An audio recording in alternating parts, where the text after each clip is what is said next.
যেহেতু অভিমান অভিযোগ লিখে রাখার জন্য আকাশ ব্যতীত আমার দ্বিতীয় কোনো রাফ খাতা নেই, নেই নোট খাতার মতন একান্ত ব্যক্তিগত কোনো প্রেয়সী কিংবা প্রিয়জন।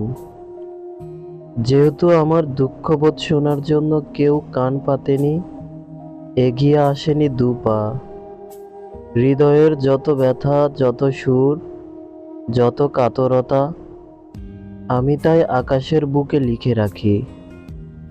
অশ্রুর কালিতে লেখা আকাশ আমার একান্ত ব্যক্তিগত রাফ খাতা।